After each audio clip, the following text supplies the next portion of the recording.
On March 3, 1943, at 10:11 a.m. in Huon Gulf, New Guinea, officers on the destroyer Yuki Kazi observed 12 twin-engine bombers hurtling toward the convoy just above the waves, flying so close to the sea that their propellers stirred visible wakes on the surface. Peering through binoculars, they tallied the unbelievable sight: U.S. bombers striking at mast top level, an assault method that challenged every standard principle of naval combat.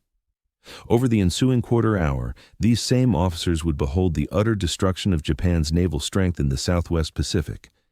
8 troop transports, loaded with 6,900 vital soldiers, would turn into flaming ruins.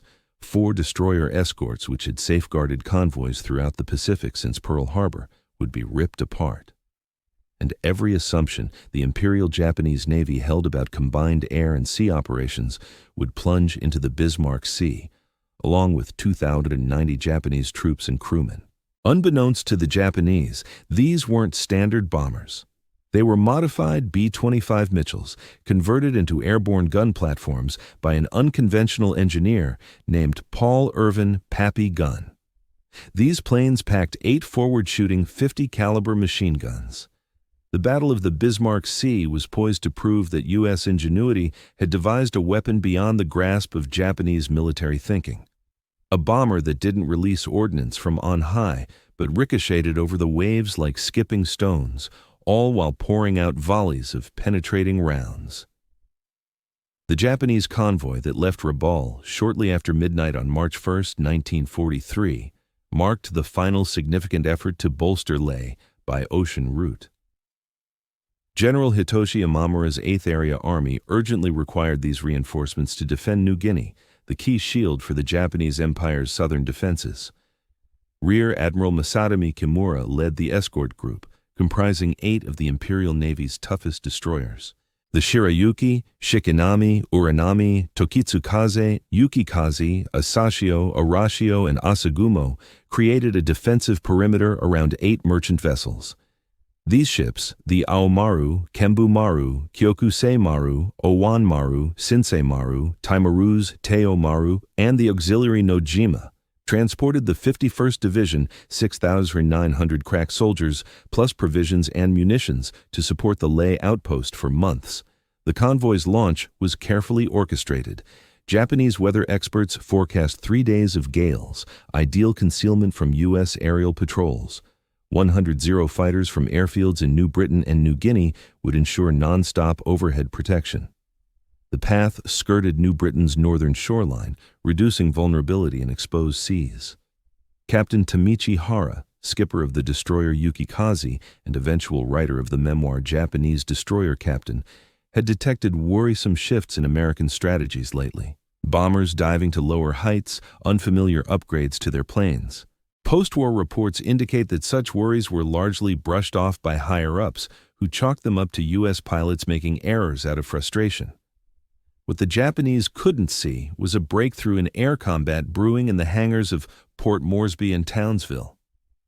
Starting in August 1942, Major Paul Irvin "Pappy" Gunn, once a naval aviator now in the Army Air Forces, had been reshaping medium bombers into trailblazing weapons. Gunn's breakthrough stemmed from dire need. Conventional high-level attacks on vessels yielded strike rates under 1%. At 10,000 feet, even skilled crews found it hard to nail fast-moving hulls. Ships spotted incoming bombs and had time to evade. Flak proved deadly at mid-altitudes. A bold solution was essential. Using parts scavenged from crashed fighters, Gunn fitted 50-caliber machine guns into the B-25's nose, swapping the bombardier's transparent section for an armored one. He bolted 4 additional guns in pods under the nose, totaling 8 forward guns. Each unleashed 850 rounds per minute of piercing ammo at 2,910 feet per second. Together, one B-25 could unleash 6,800 projectiles per minute in a focused barrage. Major Edward Ted Larson's 90th Bombardment Squadron from the 3rd Bomb Group had honed the skip bombing method for weeks. At under 200 feet, they dropped 500-pound bombs with time delay fuses designed to bounce over the water before punching into a ship's side. The fuses delayed for 4 to 5 seconds, allowing the plane to escape the blast. This approach was drilled on the sunken SS Pruth in Port Moresby Harbor, until teams reliably struck marks. Ideal conditions were refined via tests: heights of 200 to 250 feet, speeds of 200 to 250 mph, and drops 60 to 100 feet from the objective. The convoy's shielding weather front dissolved sooner than expected. At 10 a.m., on March 2nd, a B-24 Liberator scout pierced a cloud break to detect the fleet. Soon after, 28 B-17 Flying Fortresses from the 43rd Bombardment Group unleashed their assault. Aircraft took off from Port Moresby and headed into action. The B-25 struck from an altitude of 7 feet, below their typical height yet beyond the reach of meaningful anti-aircraft fire. They targeted the convoy using 1,000-pound bombs designed for demolition. Around 2:45 in the afternoon, the cargo ship Kyoko Maru suffered direct strikes to her front holds. Flames quickly reached the ammunition compartments, leading the crew to abandon the vessel. Roughly 900 troops were rescued from the inferno and transferred to the destroyers Yukikaze and Asagumo. These overloaded warships sped forward at full throttle, unloading their passengers before circling back to the group just after dawn on March 3rd. While this hasty evacuation preserved those lives, it weakened the convoy's protective screen during a pivotal moment. Unbeknownst to the Japanese, the B-25 raid had served as a probing assault, evaluating defenses and disrupting the formation to pave the way for subsequent strikes.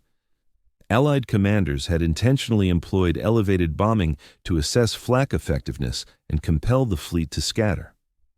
March 3rd brought a bright, unfortunate clarity over the Huon Gulf for the Japanese forces.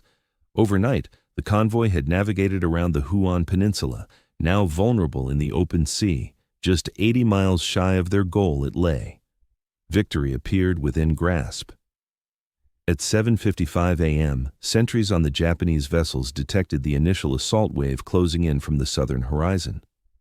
Unlike the prior day's B-25s at 70 feet, these planes hugged the ocean surface so closely that waves splashed against their propellers. When they neared 2,000 yards, bursts of tracer rounds poured from their forward guns. Each B-25 unleashed 8 streams of projectiles aimed at the anti-aircraft emplacements. Japanese crew members rushing to their posts fell victim to the relentless barrage. Those seeking shelter left their vessels undefended.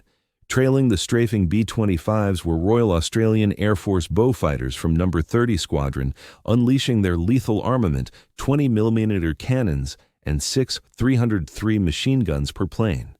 The joint onslaught by U.S. and Australian flyers proved irresistible, neutralizing the convoy's defensive fire entirely.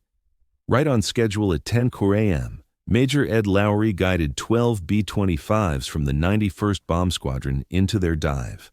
Organized in groups of 3 and skimming at 200 feet, they charged the convoy at 250 miles per hour. This climax embodied the culmination of extensive preparation. The front bomber dropped its payload about 300 yards out from the transport Shinyo Maru. The bomb glanced off the waves twice before crashing into the hull near the waterline. 4 to 5 seconds post-release, the delayed fuse activated. It exploded within the hold, shredding the vessel from the inside out. The Kambaru Maru, packed with fuel drums, caught a ricocheting bomb along her midsection. The blast set off her flammable load, spawning a massive blaze that soared 500 feet skyward. She broke apart almost instantly, reduced to flaming wreckage adrift. The Io Maru endured a flurry of direct impacts in quick order. Her structure split open effortlessly. The Owa Maru, zigzagging to evade the onslaught, absorbed ordnance from a pair of B-25s.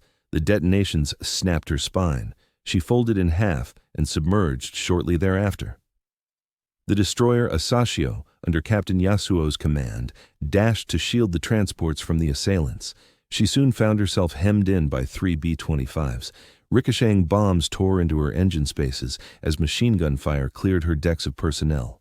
Motionless and ablaze, she turned into easy prey for the ensuing waves.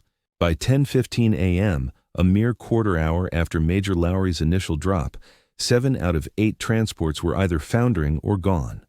3 destroyers, Asashio, Arashio, and Tokitsukaze, suffered fatal damage. The Shirayuki would follow suit soon after. The convoy dissolved into chaos, no longer a cohesive unit. Yet the loss of vessels marked just the onset of the catastrophe.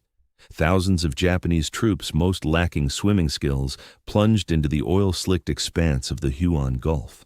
Swimmers confronted a grim dilemma: battle toward New Guinea's shore amid shark-filled seas and treacherous tides, or grasp floating remnants in desperate anticipation of aid. The destroyer Shikinami, among the scant remaining escorts, commenced hauling survivors aboard. Under Captain Masamichi Ono's direction, his team labored tirelessly, retrieving men as rapidly as possible. They managed to rescue about 300 within the opening hour, only for U.S. aircraft to reappear. Subsequent raids on March 4th zeroed in on escape craft and floats. Gunfire whipped the water into a froth. Rafts shredded beneath the focused assault. Even PT boats joined the effort, blocking Japanese castaways from landing and adhering to directives that barred reinforcements to Lei's defenders. For the enduring Japanese witnesses, the onslaught exposed a crushing reality. American ingenuity had devised armaments beyond anything the Japanese had conceived. The skip bombing method, honed to perfection in mere months, found no response in Japanese military strategy. Vessels lacked the ability to lower their anti-aircraft batteries sufficiently to target planes skimming at mass level. Torpedoes proved impossible to direct at low-flying aircraft. Conventional anti-aircraft protocols offered no defense. The B-25's arsenal proved especially devastating. Japanese interceptors usually mounted just two 7.7mm machine guns, sometimes bolstered by 20mm cannons. In contrast, these bombers bristled with 50-caliber machine guns, equivalent to the output of several fighters, all pointed ahead and fired from one control. Even more alarming was the seamless teamwork on display. The assault featured US B-17s, B-25s, and A-20s from the 3rd Attack Group, alongside Australian Beaufighters, totaling over 100 planes from diverse outfits, branches, and countries, operating in flawless harmony. They stayed in constant contact during the engagement, tweaking their approaches on the fly via radio updates. As darkness descended on March 3rd, the remaining Japanese destroyers revisited the combat zone, frantically hunting for any who had lived. They encountered floating wreckage and bodies everywhere. Blazes from oil slicks continued flickering across the waves.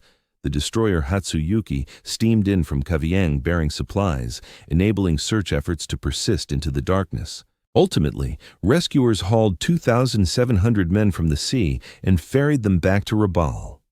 An additional 1,200, encompassing those put ashore prior to the primary strike, managed to reach Leyte.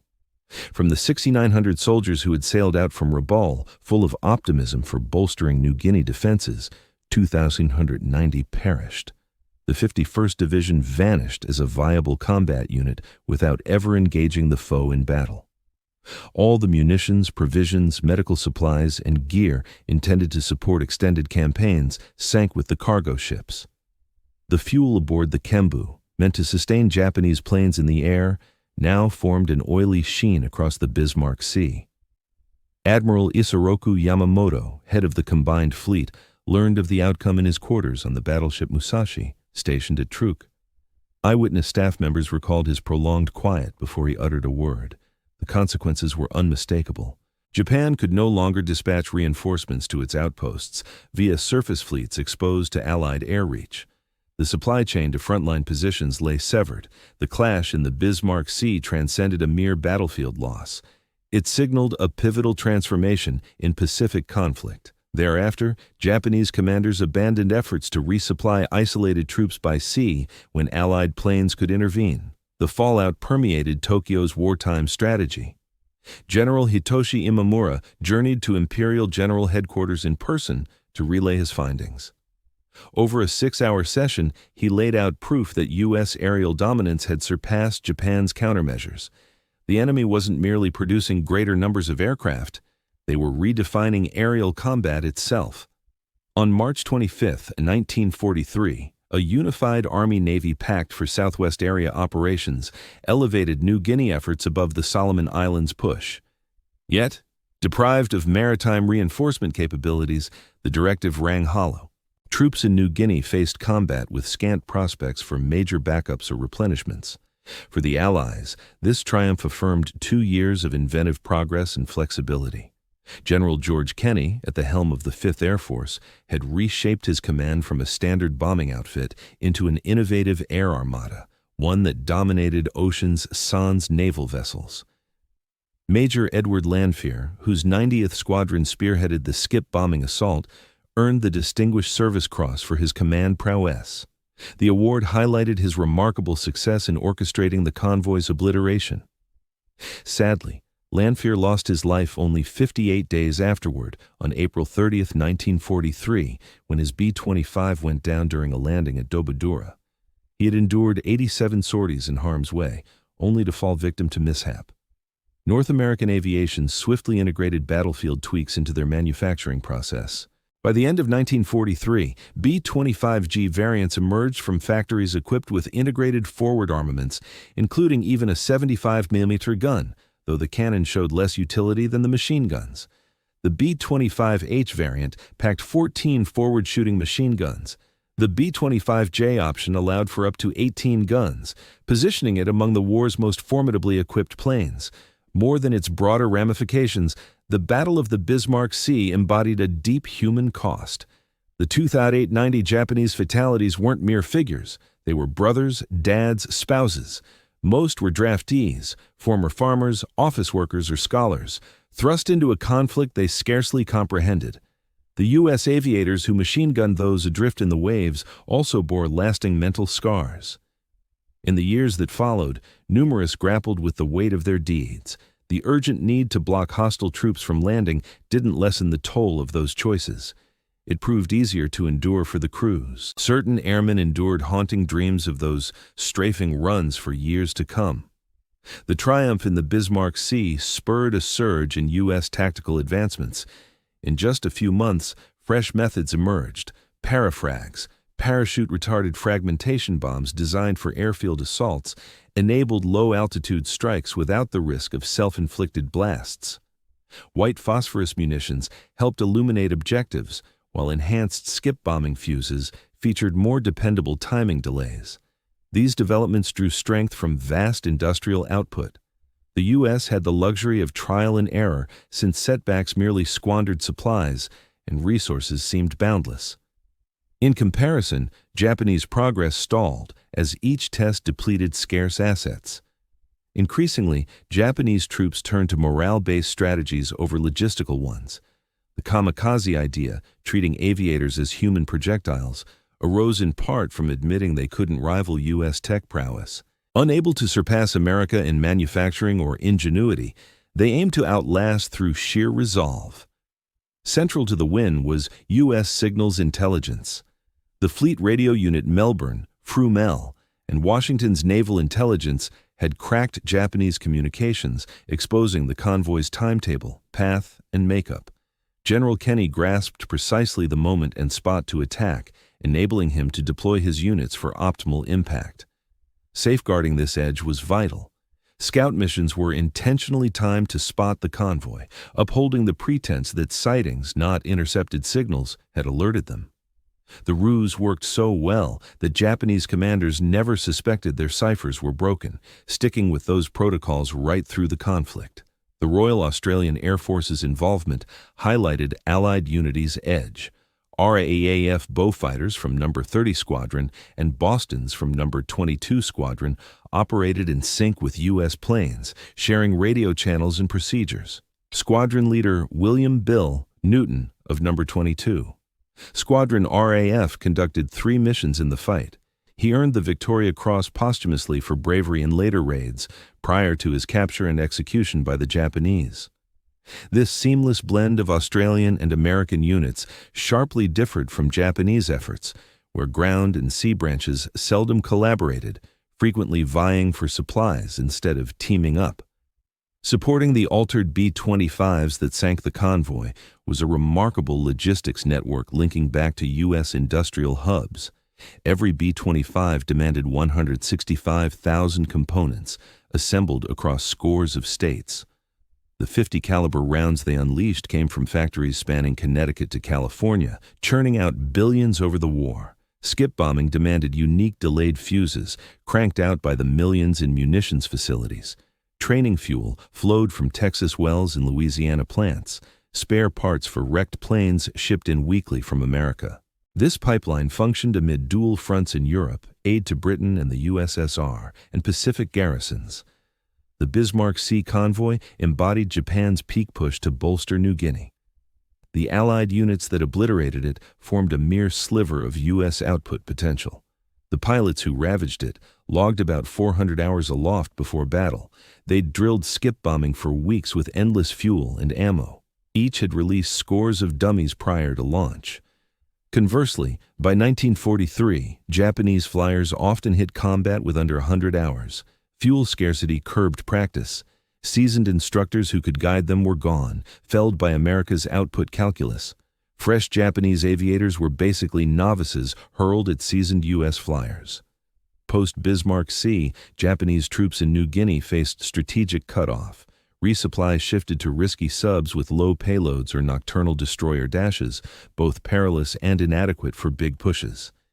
These Tokyo Express trips hauled just a sliver of the lost convoy's load. Japan resorted to barges, slinking coastal routes under cover of dark with goods. PT boats and radar-fitted B-25s hunted them at night. Come June 1943, New Guinea Japanese lived on half rations. By September, they subsisted on grass, bark, and tubers.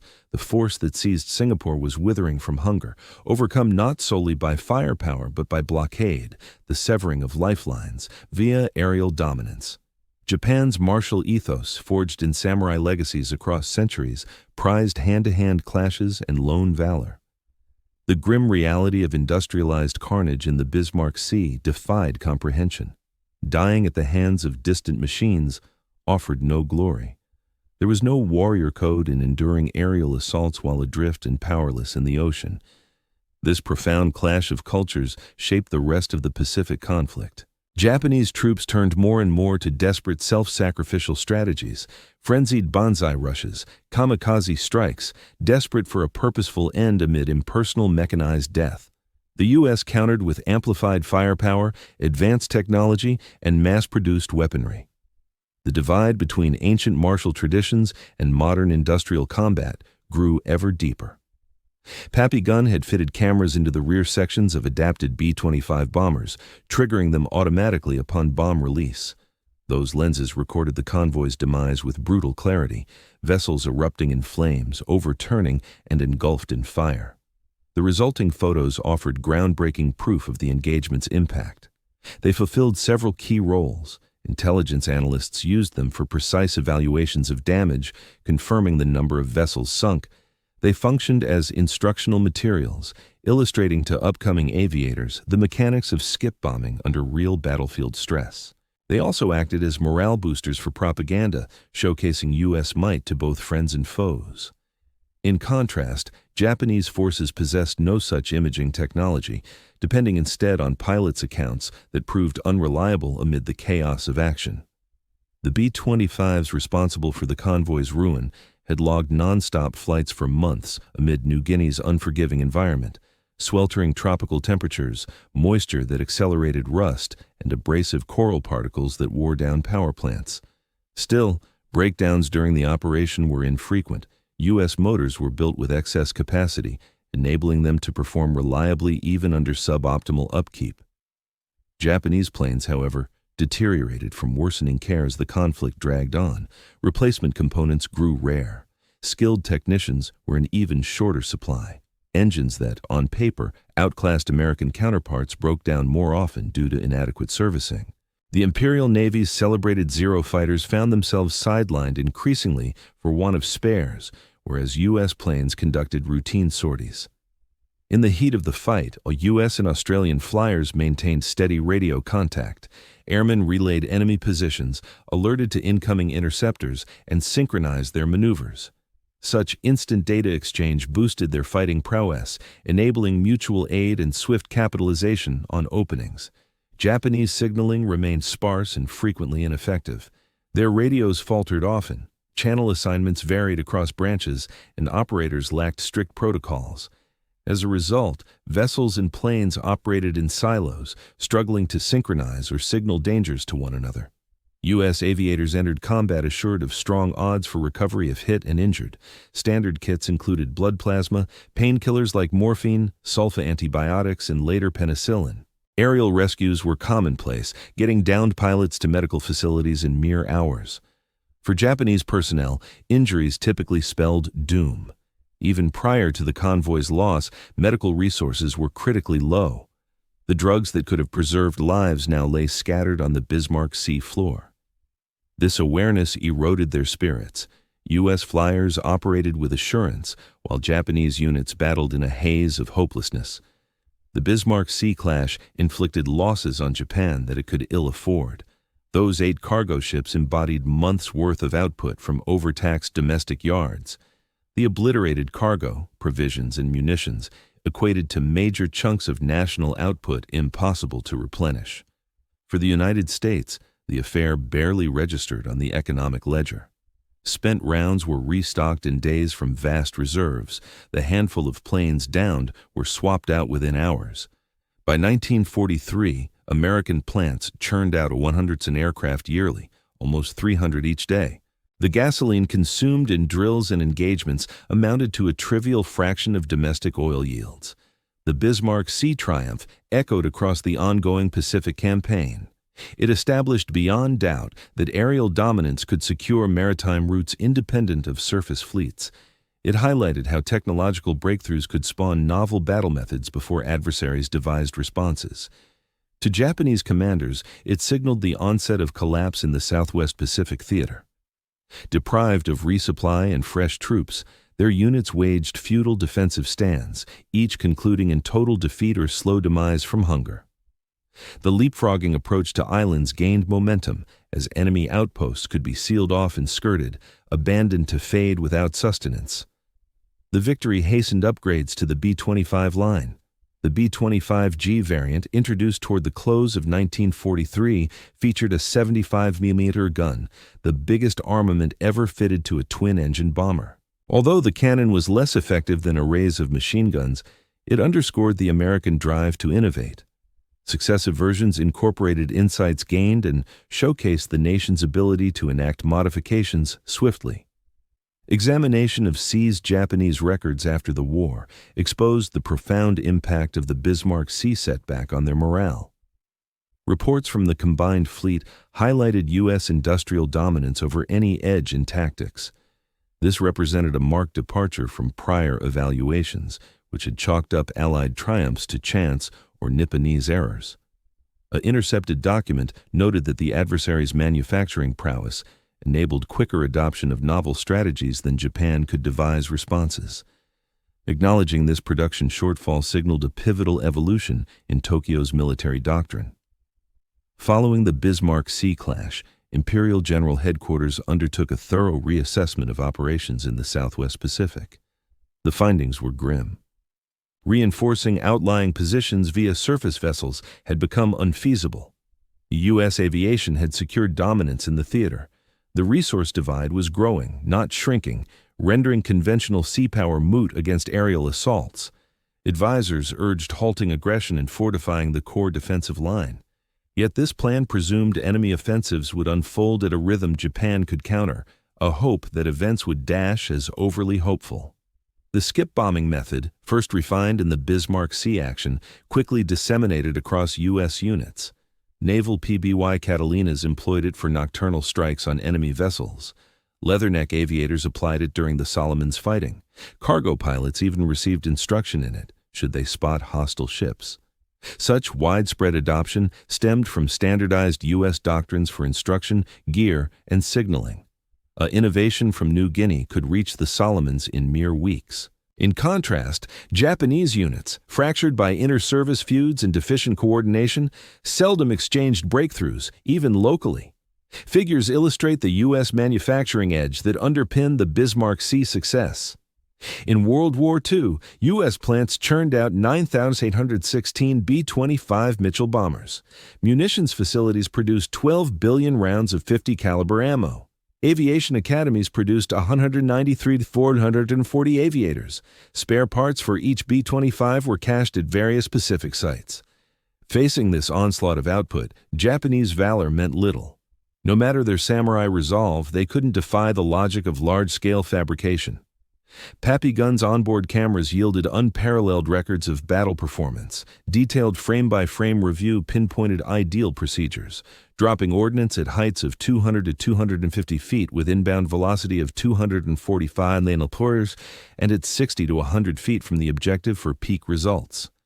This methodical mindset, quantifying, evaluating, refining, embodied the American ethos. Conflict transformed into a technical challenge, solved through factory output, not a clash of martial prowess. The Bismarck Sea supply debacle triggered an instant fiscal emergency for Japanese troops in New Guinea. Soon after, forward elements signaled dire deficits. Small arms ammo limited to 10 shots daily per trooper, grain allotments cut to 400 grams, bandages and drugs depleted entirely. Motor fuel absent, stranding vehicles, planes idled due to missing spares. U.S. troops, meanwhile, griped only over missing daily ice cream. The supply chasm was so immense that prisoner Japanese often dismissed Allied stockpile displays as faked hype. The Bismarck Sea win spurred U.S. advances in air combat. In short order, upgrades emerged: enhanced skip bomb detonators with steadier timing, incendiary gels for saturating enemy sights, projectile-boosted munitions for deeper strikes, and phosphorescent beacons for spotting aims. Progress hinged on production muscle to test and deploy alterations fast. The U.S. tolerated flops since they merely burned supplies. Japanese ingenuity faltered as trials drained scarce assets. For every B-25 bombing the Bismarck Sea, a support team ensured its airworthiness. Operating in rugged New Guinea environs, these crews achieved routine feats of repair. Power plants rebuilt in makeshift forest sheds, combat scars mended using scavenged bits, upgrades fitted via basic implements, and planes prepped for follow-on sorties in hours. Such reliability echoed U.S. factory-honed skills. Scores of thousands of citizens could service motors, mend wiring, or shape alloys. This reservoir of mechanical know-how arguably formed the paramount U.S. edge in arms. The machine gunning of castaways, divisive at the time even among American pilots, the operation fulfilled a brutal wartime objective. Throughout the Pacific theater, Japanese troops discovered that survivors from torpedoed vessels trying to swim ashore faced almost certain peril. This mental toll lingered far beyond the skirmish itself, undermining enemy spirits in subsequent fights. General Douglas MacArthur hailed the Bismarck Sea clash as the pivotal air battle in the Southwest Pacific region. Though his official statement overstated Japanese casualties a bit, the overall tactical triumph warranted such zeal. Aerial forces had shown they could disrupt sea routes just as potently as subs or warships. Upon reviewing the after-action dispatches, Admiral Yamamoto reached a pivotal choice. To rally the demoralized frontline units reeling from the setback, he opted to tour the advanced outposts in person. That mood of despair in the wake of the Bismarck Sea fiasco propelled him toward his end on April 18, 1943, after U.S. codebreakers intercepted details of his travel plans and P-38 Lightnings, ambushed his plane above Bougainville. U.S. commanders swiftly integrated the Bismarck Sea insights into their practices.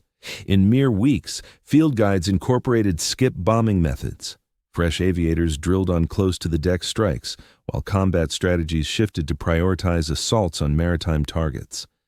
The Army Air Force's Doctrine Hub scrutinized the entire conflict, generating in-depth analyses circulated across the Pacific Zone. In contrast, Japan's adaptation efforts suffered from deep-rooted flaws. Inter-service feuds blocked candid reviews. Instead of probing core deficiencies, the ground and naval branches pointed fingers at one another. Efforts to preserve dignity masked key shortcomings.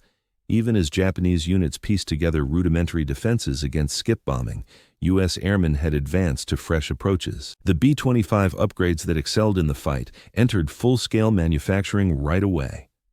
North American Aviation's plants in Kansas City and Inglewood reconfigured assembly lines in short order. Come late 1943, fresh B-25s rolled out equipped as standard with 8 to 14 nose-mounted guns, beefed-up forward fuselages for weaponry, enhanced power plants tuned for skimming flights, bolstered shielding for the flight crew, and integrated cameras for recording operations.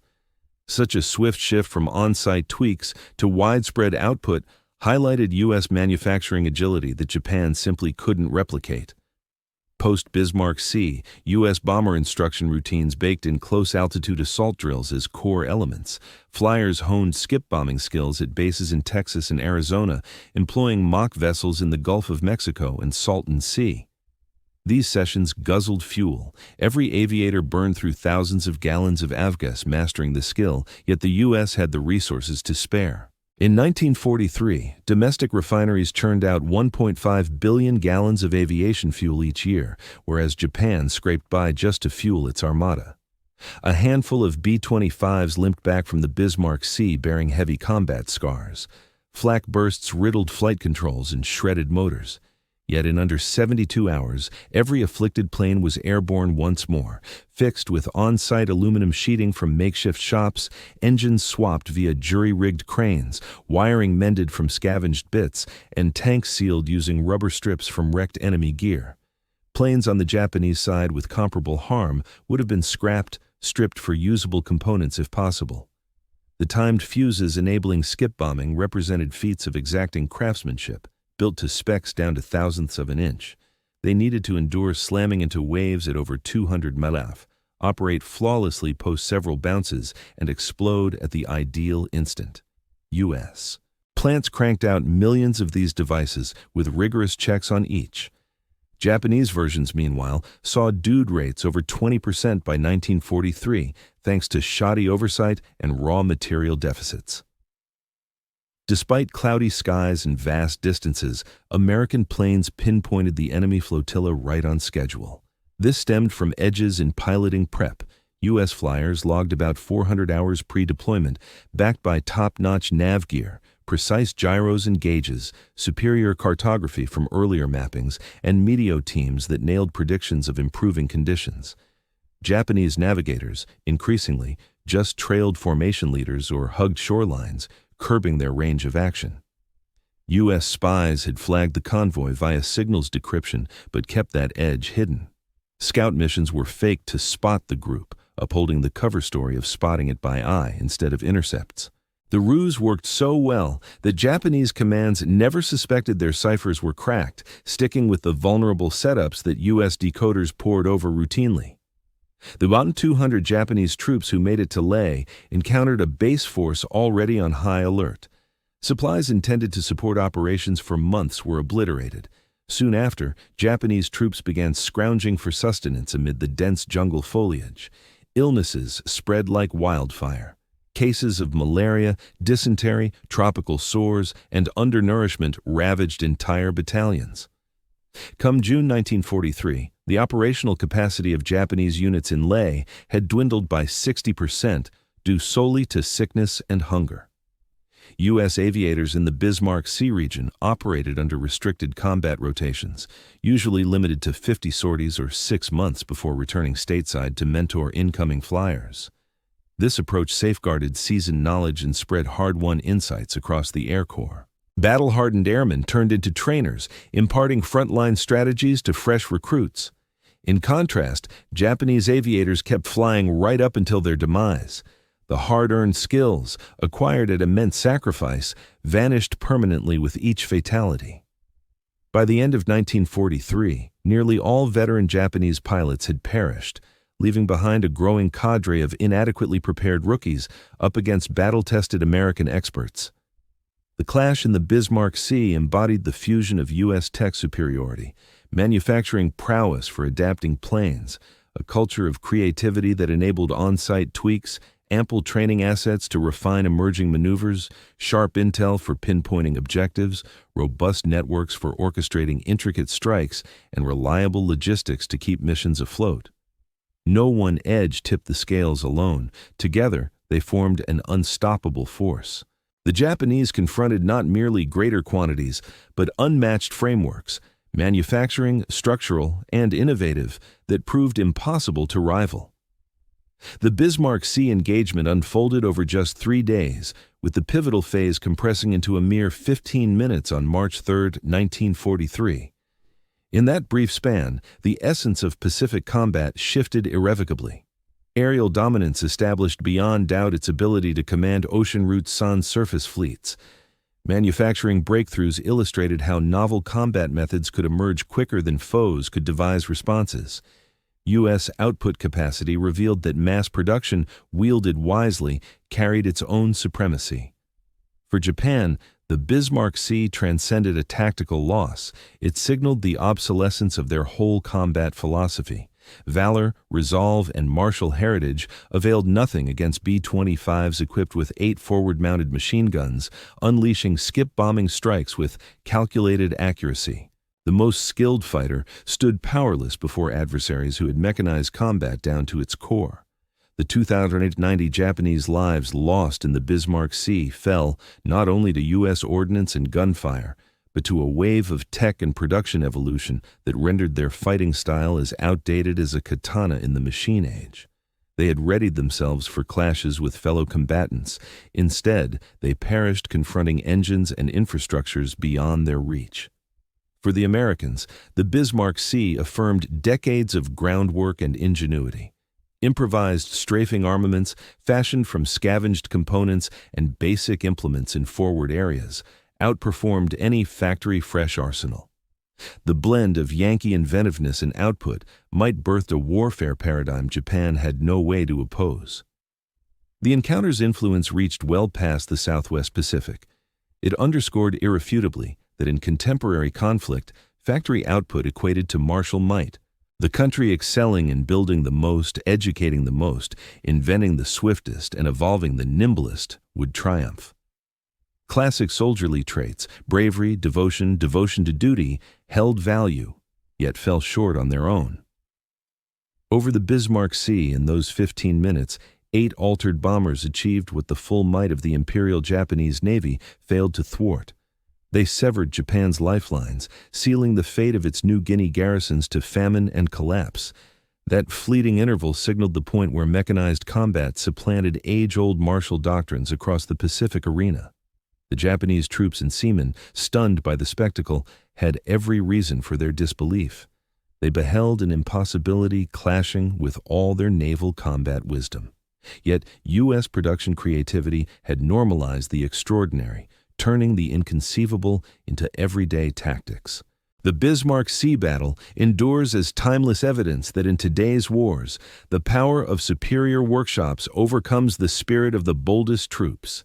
It etched a truth in fire upon the Huon Gulf's waves, a truth shaping the Pacific War's closing chapters.